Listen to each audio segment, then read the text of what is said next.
টুকরো সাদা কাপড়কে এরকম একটা ড্রেসে রূপান্তরিত করতে কি কি স্টেপস পার করতে হয় আজকের এই ভিডিওতে আপনাদের সাথে ফুল প্রসেসটা শেয়ার করব। তার আগে একটি কথা, আপনি যদি সেই ব্যক্তি হন যে কিনা মনের ভিতর একটা স্বপ্ন লালন করছেন নিজের একটি বুটিক্স হাউস, কিন্তু বুটিক্সের কোনো কাজ যেমন ব্লক, বাটিক, হ্যান্ড পেইন্ট, কারচুপি, কাটিং, সেলাই এসব সম্পর্কে কোনো জ্ঞান নেই, তাহলে আপনি সঠিক জায়গায় আছেন। এই চ্যানেলে বুটিক্সের যে হাতের কাজগুলো থাকে এগুলো নিয়েই ভিডিও দেওয়া হয়। তো কোনো ভিডিও যাতে আপনাকে মিস না করতে হয় তার জন্য চ্যানেলটি সাবস্ক্রাইব করে ফেলেন দ্রুত এবং একটু লাইক, কমেন্ট, শেয়ার করে আমার মনে লালিত স্বপ্ন বাস্তবায়নে আপনার অবদান রাখুন। তো প্রথমে আমি কাপড় নিয়ে মেপে নিচ্ছি। এই কাপড়গুলো সুতা থেকে যখন মিলে তৈরি করা হয় তখন এগুলাকে গ্রে ফ্যাব্রিক বলা হয়। তারপর আরো কয়েকটা প্রসেস পার করে সাদা কাপড়ে পরিণত করা হয়।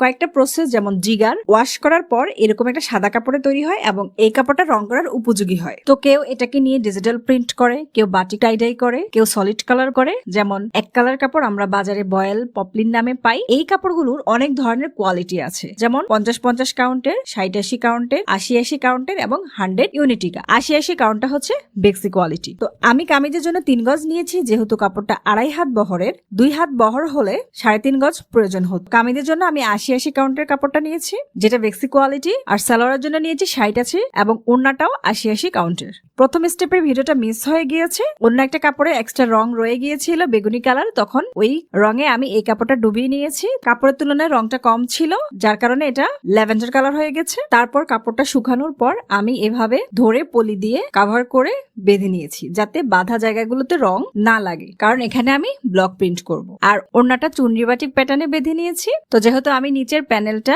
ডার্ক কালার করব এবং উপরে একটু হালকা করব, যার কারণে আমি প্রথমে নিচের সাইডটা কালারে দিয়ে নিয়েছি এবং 5 মিনিট পর পুরো ড্রেসটা আমি রঙে ডুবিয়ে নিলাম। এবার 10 মিনিট পর তুলে নিয়েছি।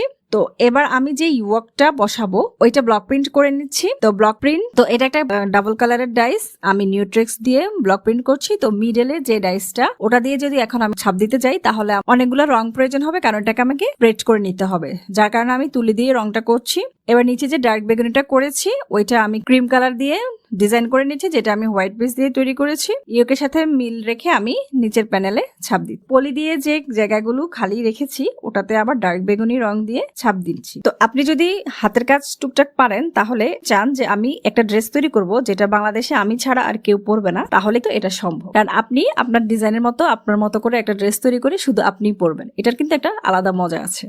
তো এই হচ্ছে ড্রেসটার ফাইনাল লুক। আপনাদের কেমন লেগেছে অবশ্যই কমেন্ট করে জানাবেন।